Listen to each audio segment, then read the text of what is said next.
Hola, soy Blanca Montoya y envío un saludo afectuoso y de agradecimiento a quienes se dispongan a escuchar esta plática sobre el humanismo mexicano del siglo XXI.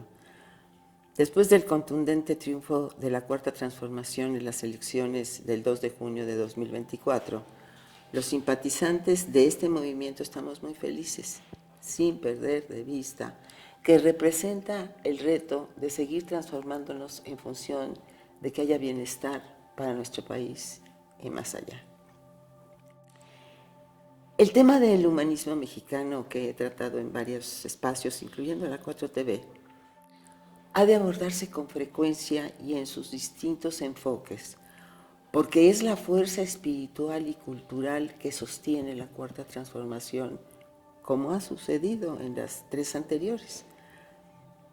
Se necesita internalizar e incorporar lo que somos como resultado de un territorio con una gran variación de climas, fauna y flora, en un espacio geográfico flanqueado por dos océanos, una historia de ingentes luchas independentistas y una enorme riqueza cultural que dejaron las grandes civilizaciones que nos antecedieron y las características físicas, intelectuales y espirituales de todos los habitantes de este maravilloso país que es México.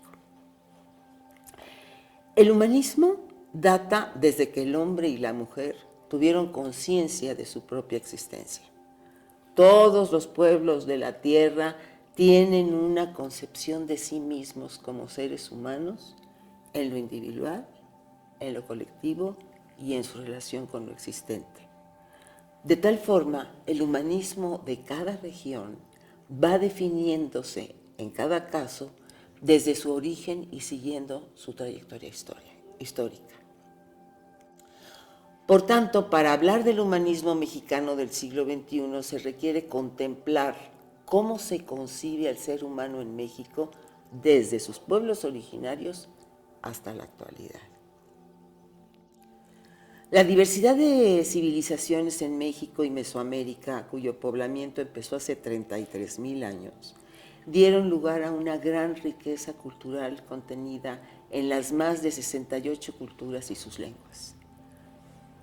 El pensamiento humanista mexicano nace desde la cosmogonía de sus pueblos originarios. Si bien cada uno de ellos tiene su concepción particular, comparten un ideario común. Para nuestros pueblos originarios, la naturaleza, el ser humano y todo aquello que habita la tierra son un todo con el cosmos y constituyen una entidad viva y sagrada. En general consideraron la estructura del universo en tres niveles: cielo, tierra e inframundo. Asignaron deidades al sol, la luna, la lluvia o el agua, la sabiduría, la muerte y muchos otros elementos más dentro de su realidad circundante. Debido a que la cosmovisión indígena es extremadamente completa y plural, solo atenderemos a lo básico en cuanto a la creación del universo para los mexicas o aztecas, considerando que hay diversas interpretaciones. En una de ellas se dice que los mexicas pensaban que la creación del universo partía de una pareja primordial o divina de la cual surgieron los dioses, acordando entre ellos que Quetzalcóatl y Huitzilopochtli ordenasen el universo. Quetzalcóatl, o Cuculcán para los mayas, mezcla de ave y serpiente, era una dualidad de condición física y espíritu, símbolo de unión entre el cielo y la tierra. Este había, en un quinto intento, creado a los humanos de la masa del maíz. Así el maíz les había impregnado su esencia y su sangre y había formado su corazón. Los pueblos prehispánicos sentían gran respeto por sus dioses, la naturaleza, los pobres, los inválidos y los ancianos. En agradecimiento a la naturaleza que les dio la vida, pensaban que su trabajo era cultivar la tierra, que era su madre originaria, y que quien poseía tierra debía trabajarla, convirtiéndose así en constructores de la misma. La sociedad mexica estaba jerarquizada. El estrato dominante era el de los pipiltin, del que formaba parte el tlatoani o máximo gobernante. De acuerdo con el arqueólogo y antropólogo Eduardo Matos, el cargo de tlatoani no era hereditario de padre a hijo como ocurría en las coronas europeas, sino que un consejo de gobernantes elegía a quién debería llevar la carga del imperio y quién tenía todo el poder político, económico, religioso y militar. Los señores subordinados a él, los pili o nobles, no pagaban tributo y controlaban los altos cargos administrativos, militares y religiosos para los que estudiaban en su propia escuela, que era el Calmecac.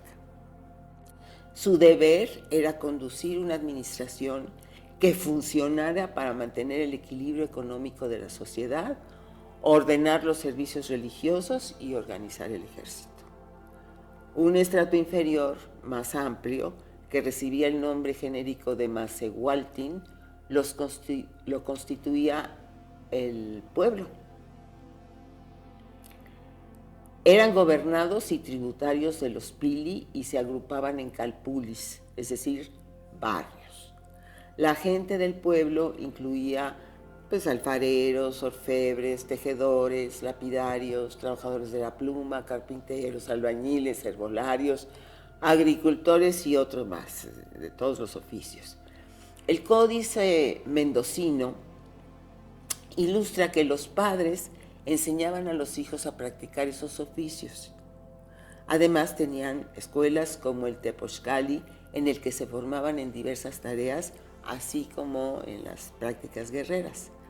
Los ancianos, dirigidos por el Calpolec o jefe del Calpuli, repartían las tierras en una especie de parcelas para que construyeran su casa y cultivaran todo lo necesario para su propio beneficio. Si bien estas tierras se consideraban como propias, pagaban un tributo regular a cambio. No podían rentarlas ni venderlas y podían perderlas si no las atendían. Los aztecas tuvieron una organización política democrática, ya que en los calpulis se vivía en condiciones de igualdad y solamente se destacaban los jefes que se encargaban de resolver los problemas y pleitos comunales. Se gozaba de cierta autonomía, tenían una divinidad propia, es decir, adoraban a un mismo Dios en los templos erigidos dentro de sus tierras y combatían los mismos destacamentos. Fuera de la escala social, quedaban los esclavos, que eran mayoritariamente prisioneros de guerra. De tal forma, la organización política tenía una base muy amplia de señorías locales, agrupados en señoríos regionales, que a su vez formaban grandes señoríos. Varios calpulis conformaban los altepetl. Los gobernantes debían ser trabajadores, justos, humildes, severos, dignos, no gastadores y responsables de la comunidad. La educación era, en nuestros términos, un derecho universal. Los seres más valiosos en cualquier estrato eran quienes más servicio prestaban a la comunidad.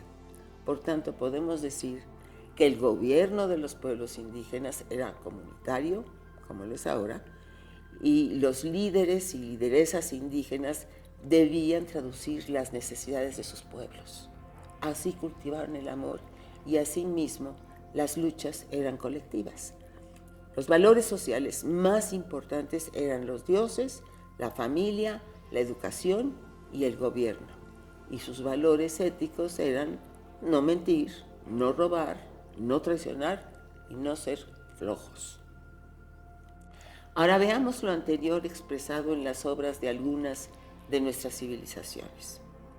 Desde la cultura madre, la olmeca, tanto en la escultura como la arquitectura y la pintura, el ser humano y su vida están íntimamente relacionados con los animales, el universo, las matemáticas. En la cultura mixteca se unen simbólicamente la guerra, el sol y el agua, aludiendo a la fertilidad, la muerte y el renacimiento.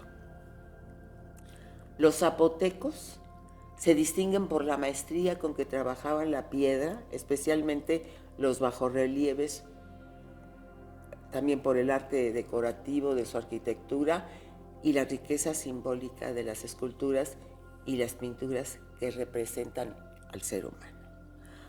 La cultura maya fue una de las principales civilizaciones que se desarrolló en toda Mesoamérica.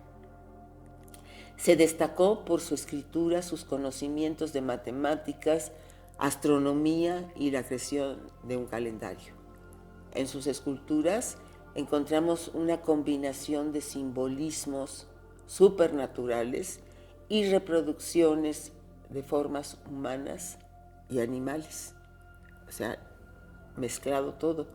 Su arquitectura tiene plataformas elevadas de varios niveles, pirámides escalonadas, tejados con ménsulas y escaleras. Los exteriores estaban decorados con esculturas y molduras de glifos, formas geométricas e iconografía religiosa como máscaras de serpientes. Teotihuacán fue el primer gran centro urbano de Mesoamérica y llegó a albergar a más de 150,000 habitantes. En su arquitectura prevalece la geometría y las matemáticas en la que se contemplaba contraste con las luces y las sombras según el movimiento de la tierra. La escultura teotihuacana se distingue por la simplicidad en las formas cuando representan al ser humano. Los toltecas representaban en sus pinturas escenas familiares a sus dioses y personajes en esculturas de piedra. La fuerza estética de los famosos gigantes de Tula es una de las expresiones artísticas más poderosas de Mesoamérica y yo diría que del mundo. Tienen una fuerza enorme. Los aztecas o mexicas desarrollaron una arquitectura monumental. Fueron notables arquitectos que construyeron grandes pirámides y templos. Tenían un sentido del orden y la simetría. En sus diseños geométricos representaban dogmas religiosos y el poder del Estado. Era un imperio. En la música y la poesía alababan a sus dioses. Los aztecas crearon el calendario de 260 días y en consecuencia con el año solar agregaron un mes cada 4 años, mientras que el calendario maya, tenía 365 días y solo agregaron un día cada 4 años. En la escultura y la pintura representaban a los dioses, a hombres notables, animales, plantas y hechos de la vida real, mezclando elementos realistas y simbólicos vinculados a sus creencias y prácticas religiosas. Con sistemas de escritura y numeración registraron sus historias. Tenochtitlán fue la capital del Imperio Azteca, fundada en 1325 hasta que cae en 1521 tras la invasión de los españoles que venían de Europa. Pasemos ahora a un breve repaso sobre el humanismo europeo, comenzando en Grecia. Según la mitología griega, en una guerra entre dioses y titanes, los dioses triunfan, Zeus se convierte en el dios del Olimpo o cielo, Poseidón del mar y Hades del inframundo. Todos los dioses griegos eran deidades con cualidades y pasiones humanas, pero con poderes que representaban a la naturaleza. Las polis o ciudades griegas se constituían de la parte baja, donde se encontraban las viviendas, tiendas, edificios públicos y el ágora, donde se reunían los ciudadanos, y la parte alta, donde estaba la Acrópolis, construida en una elevación del terreno donde estaba el poder político, económico y religioso. En sus expresiones artísticas, las representaciones del ser humano eran poderosas y realistas. A diferencia de las esculturas prehispánicas, carecían de tanta simbología y no estaban integrados a figuras de otra naturaleza.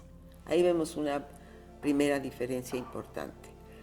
Las ideas fundamentales del pensamiento humanista occidental tienen su raíz en la filosofía griega, cuyos filósofos más importantes fueron Sócrates, Platón y Aristóteles, entre muchos otros. Sócrates, de 470 a 399 a.C., por ejemplo, decía que los humanos en esencia tienden al bien, representado por la virtud y la ciencia, y que el bien es lo que hace feliz al ser humano. Platón, de 427 a 347 a.C., exponía que el ser humano se compone de un cuerpo material corruptible y un alma espiritual inmortal. Aristóteles, del 384 al 322 a.C., observaba que el ser humano es un animal racional, social y político por naturaleza, y que la felicidad es el objetivo de la vida. Clístenes, entre otros, desarrolló la idea de la democracia como sistema político, que es el gobierno del pueblo. Eso desde el siglo VI a.C. Ahora, para los griegos, las virtudes humanas fundamentales son libertad, prudencia, justicia, fortaleza, templanza, respeto, honestidad y responsabilidad. La democracia representaba la igualdad de derechos y palabra para todos los ciudadanos. Sin embargo, solo eran considerados ciudadanos los varones libres mayores de 20 años, no las mujeres ni los esclavos. El órgano soberano era la Asamblea de Ciudadanos. Los griegos en 469 a.C. recogen aspectos éticos, estéticos y políticos que son base de la cultura occidental. De aquí pasamos a Roma, que fue heredera de la cultura griega. Roma se conformó de ciudades-estado independientes que se fueron uniendo, y sus sistemas políticos fueron la monarquía del 754 al 509 a.C., la república del 509 al 27 a.C. y el imperio del 27 a.C. al 476 después de Cristo. Las ciudades romanas tenían una planta rectangular con calles paralelas, organizadas alrededor de dos ejes o calles principales. Las calles estaban pavimentadas con aceras para peatones. El Coliseo fue el mayor anfiteatro romano, con una estructura elíptica de 188 metros de longitud, 156 metros de ancho y 57 metros de altura, construido con ladrillo y cubierto con travertino dividido en 5 niveles, con una capacidad para más de 50,000 personas. Se utilizaba para las peleas de gladiadores, para espectáculos públicos, caza de animales, ejecuciones, recreaciones de famosas batallas y obras de teatro basadas en la mitología clásica. Los romanos crearon un conjunto de leyes y principios jurídicos del 483 al 565 después de Cristo, que se conocen como el derecho romano y que sentaron las bases para el desarrollo económico, social y político, y señalaron a cada quien sus derechos y deberes. Los romanos hablaban el latín, del cual se derivan las lenguas romances como el español, el francés, el portugués, el catalán, el italiano y el rumano, entre otras. La sociedad se componía por el emperador, los patricios o clase alta, los plebeyos y los esclavos. Llegó entonces el cristianismo. Jesús de Nazaret, nacido en Palestina, fundó el cristianismo. Tuvo un poderoso discurso que cautivó las necesidades espirituales de la época y fue contemplado como hijo de un solo Dios verdadero que vino a redimir los pecados del mundo y a acercar a la humanidad a lo que él llamaba el reino de Dios. Supuestamente sus enseñanzas están en los evangelios, escritos entre los 70 y 100 años después de Cristo por Lucas, Mateo, Marcos y Juan, quienes no lo conocieron. Los evangelios se agregan al libro sagrado de la Biblia, constituyendo el Nuevo Testamento. La Biblia Es el libro más leído de todos los tiempos y la religión cristiana es la que mayor número de creyentes tiene en el mundo, como lo vemos en el mapa.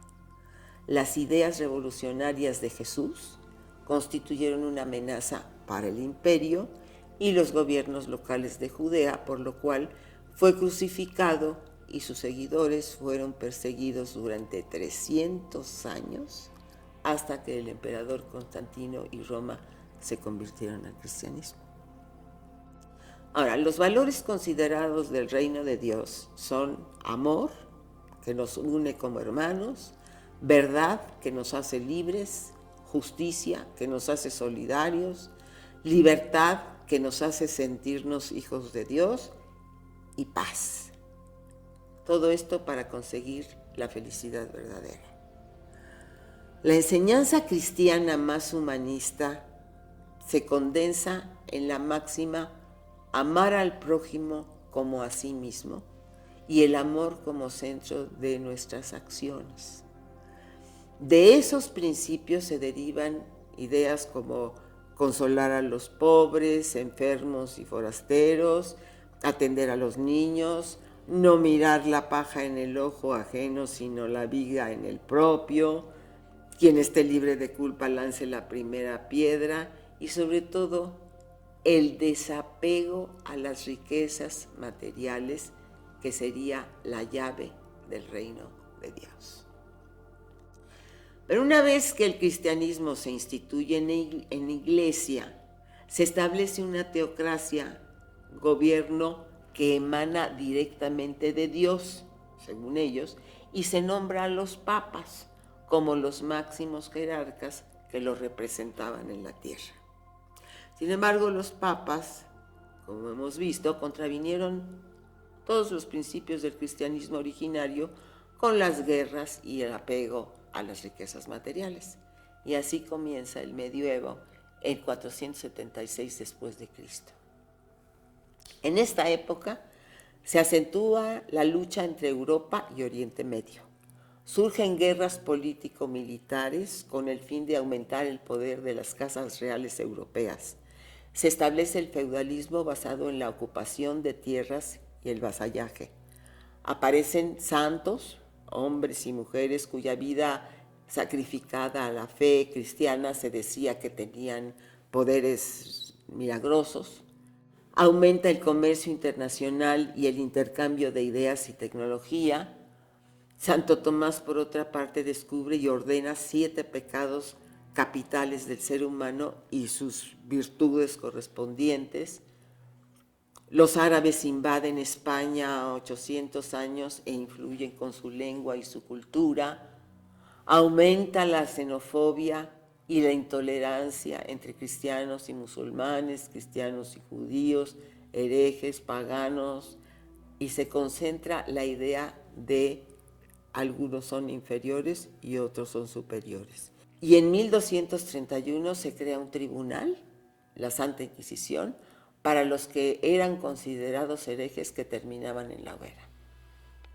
Así, la identidad cultural colectiva de Europa comienza a fortalecerse. Durante el medievo, las expresiones artísticas se concentraron en la religión o en lo bélico. Sus ciudades eran amuralladas y cerradas. Es curioso ver que esta representación de Jesús con un fenotipo palestino va cambiando con la hegemonía europea hasta llegar a representarlo como un hombre blanco de ojos azules y cabello casi rubio. También resulta interesante que la imagen de Jesús más reproducida no es aquella en la que les habla a sus seguidores en la montaña, sino la que muestra su sufrimiento enclavado en la cruz, como si hubiese el subtexto del dicho popular de que quien se mete al Redentor muere crucificado. Entonces hemos visto brevemente los antecedentes humanistas de la cultura prehispánica y los que corresponden al continente europeo antes de que comience la época de la colonización en el siglo XVI, y resulta conveniente tomar nota de algunas diferencias sustanciales que repercuten en el comportamiento histórico desde la base ideológica de los pueblos más adelante, ¿no? Desde la cosmogonía de nuestros pueblos originarios, en la que el ser humano es parte de un todo, observamos cómo Tlaloc, el dios del agua y la lluvia, o su homólogo maya Chac, están representados con una serie de símbolos que los vinculan con el todo. El agua se concibe como un don sagrado, no sujeto a la apropiación, sino a la purificación, la fertilidad, la liberación y la abundancia. Sin embargo, Poseidón, el dios de los mares griego, se representa como un ser poderoso que dominará las aguas que le pertenecen. Por otra parte, según la visión prehispánica, el ser humano debía amar a la naturaleza, ser trabajador y constructor en agradecimiento a la tierra que le dio la vida. La tierra era de quien la trabajaba. Sin embargo, en Occidente, la tierra era de quien se la apropiaba mediante guerras y no era para el bien colectivo, sino para las familias que se fueron constituyendo en lo que llaman la realeza, cuyo valor consistía en los bienes materiales que poseían. En contraposición, la valía de los gobernantes prehispánicos radicaba en su austeridad, en el servicio que daban a las comunidades y los pueblos y el ser responsables de estos. El colectivo estaba antes que el beneficio individual. La gente debía ser autosuficiente. Y sobre esta base ideológica se fueron integrando las otras ideas humanistas que vinieron de ultramar. De tal forma, existe una particularidad humanista mexicana que viene de nuestra idiosincrasia y de nuestra historia. Pasemos, pues, a la época de la colonia.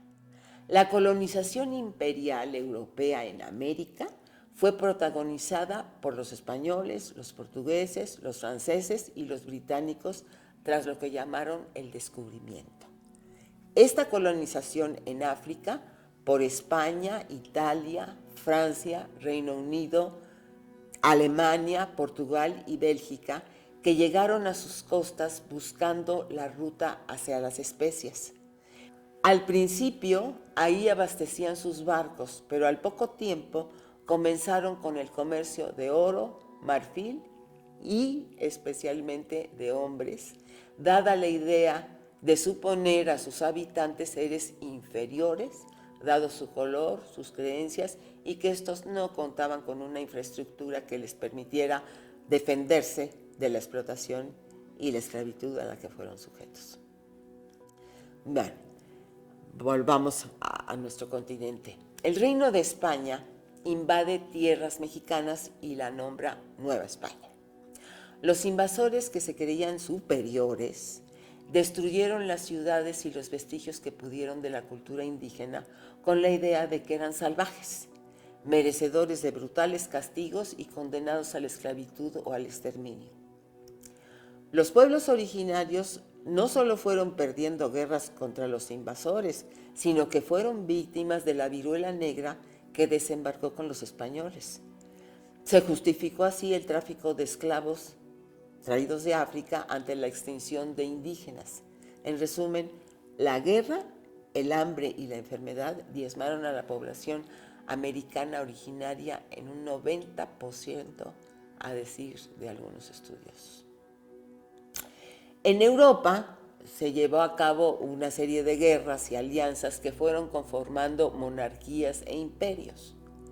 El británico llegó a distinguirse por su racismo y crueldad colonialista, cuya ambición imperial heredó el imperio actual, los Estados Unidos.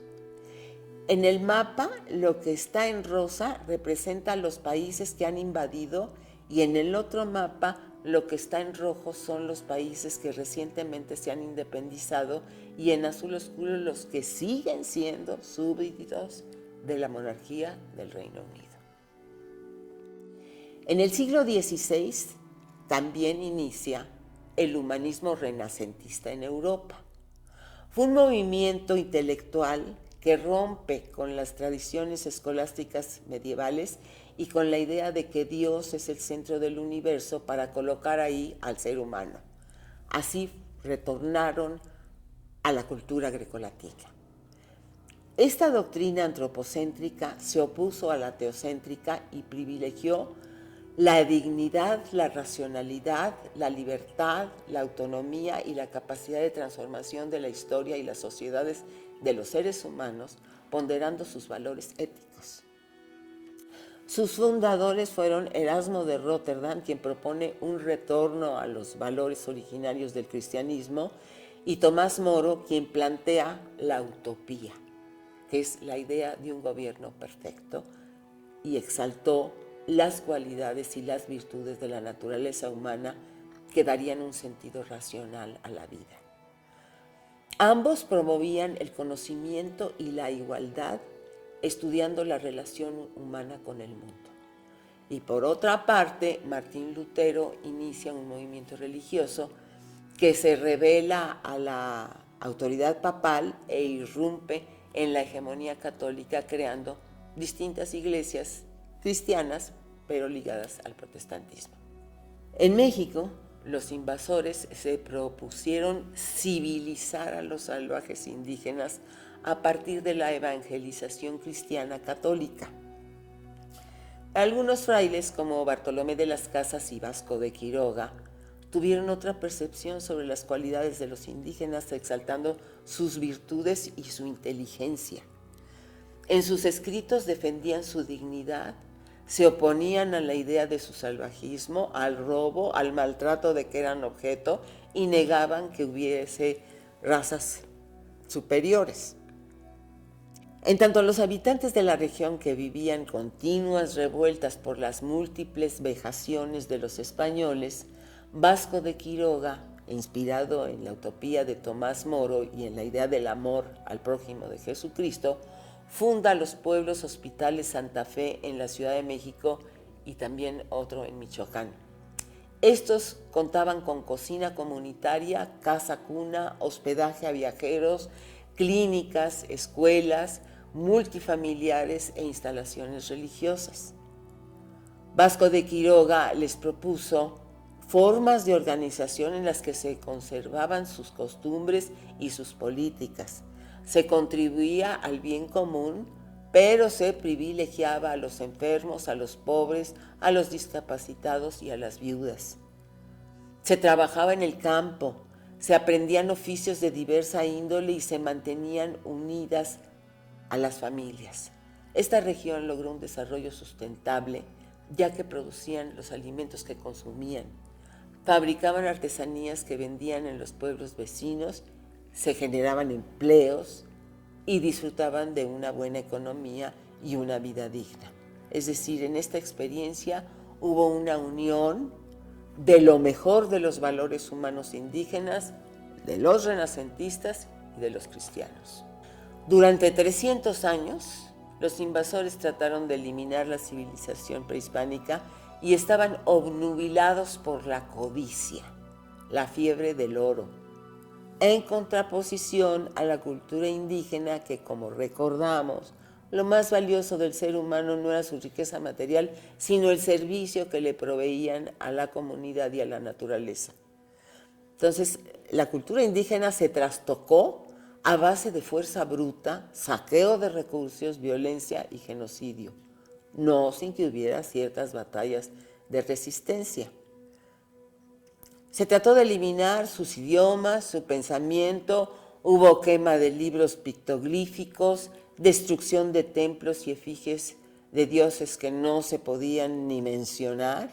También durante este tiempo México tuvo incursiones y relaciones comerciales asiáticas, ¿se acuerdan de la Nao de China? Los pueblos originarios llevaron a cabo un proceso de sincretismo mediante el cual la cultura española se asimiló, adaptándola a sus prácticas indígenas. Las clases sociales se estratificaron más allá de lo económico y lo social. Fue por el color de la piel. Se crearon así mentalidades que incorporaron la idea de que los pueblos originarios eran bárbaros y que los invasores de piel blanca, fenotipo europeo, religión monoteísta y capacidad de dominio bélico eran superiores. Ese modo de pensar prevalece en el conservadurismo actualmente. De ahí viene el racismo.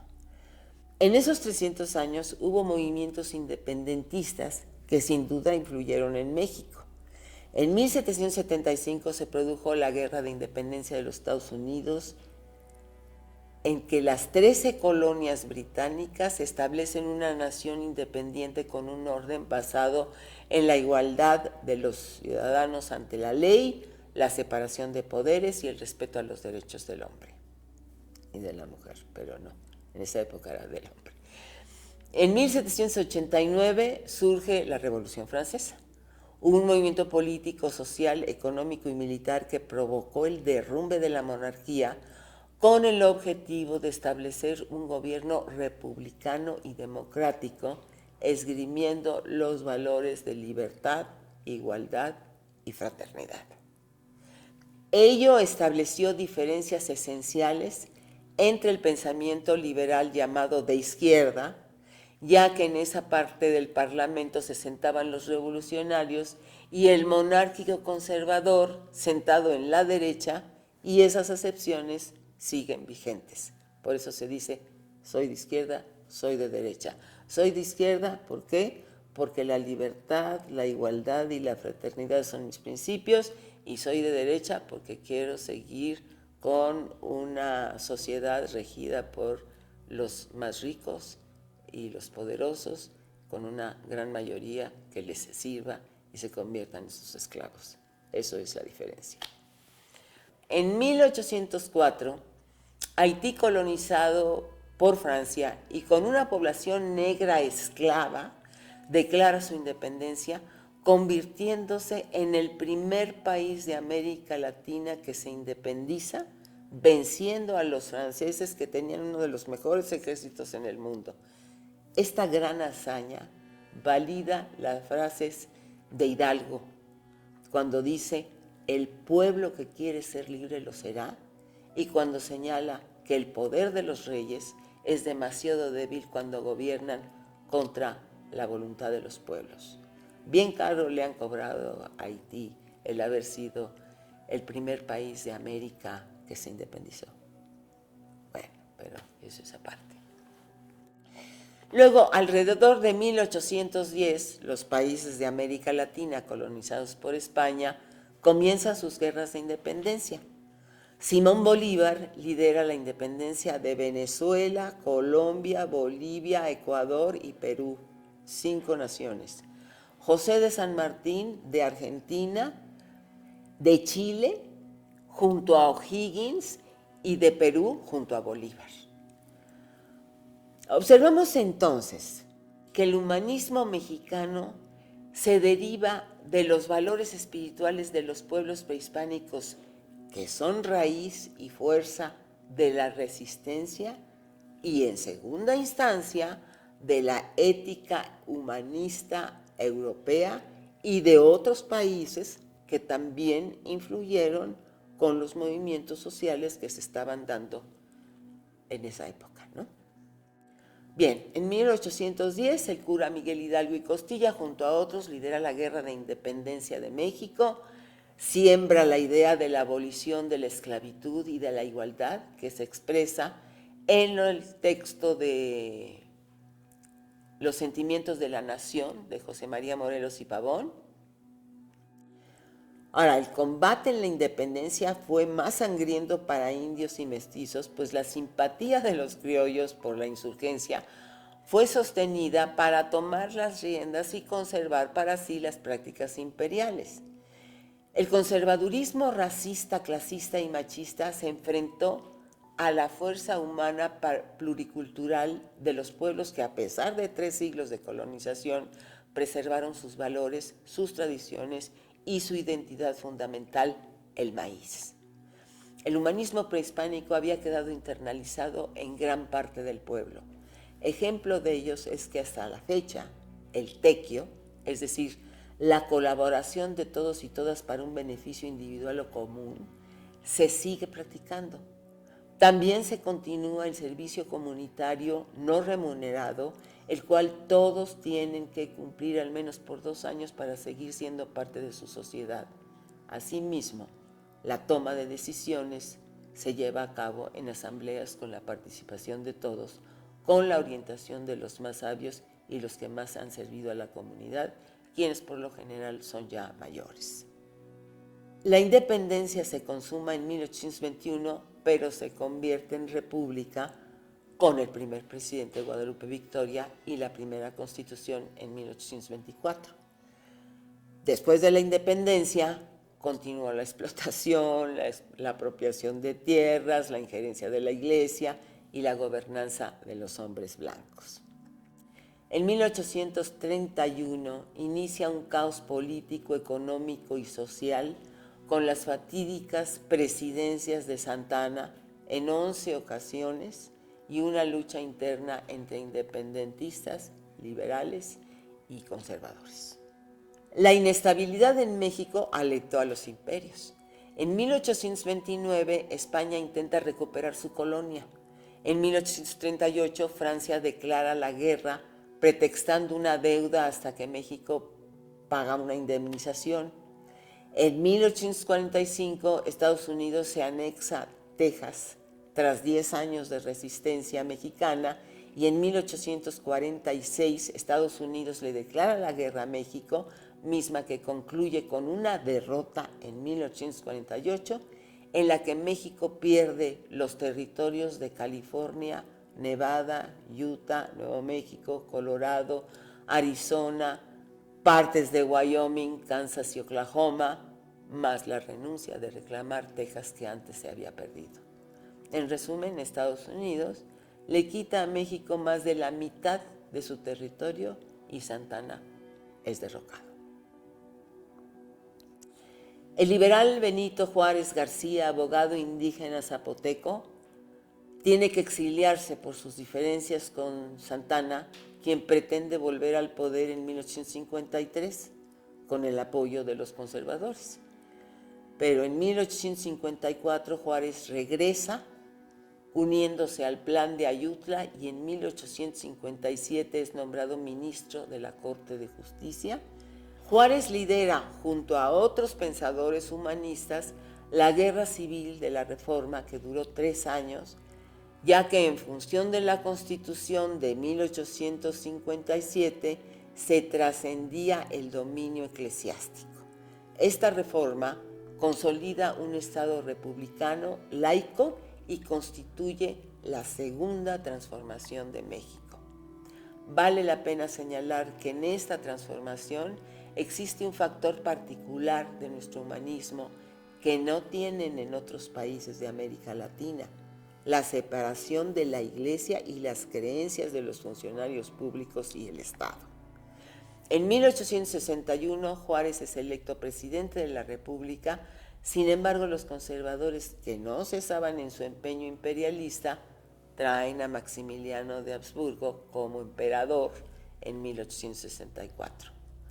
Juárez, con un gobierno itinerante, consigue el apoyo de Estados Unidos para la guerra en contra del ejército imperial francés, captura a Maximiliano y lo fusila en 1867. Juárez, humanista mexicano considerado benemérito de las Américas, dijo que tanto entre los individuos como entre las naciones el respeto al derecho ajeno es la paz. Durante 10 años, México tomó un rumbo humanista, democrático y de justicia. En 1876 toma el poder Porfirio Díaz y establece una dictadura conservadora, racista y clasista, opuesta a los ideales humanistas. Esta intentó extinguir sectores indígenas, como los yaquis. Durante 34 años estuvo en el poder. Y a principios del siglo XX, los hermanos Flores Magón, junto a otros, comienzan un activismo político contra la dictadura de Díaz, por lo cual tienen que huir a Estados Unidos, desde donde continúan incentivando el movimiento liberal con el periódico Regeneración. Bueno, nos vemos en la segunda parte de este mensaje. Gracias.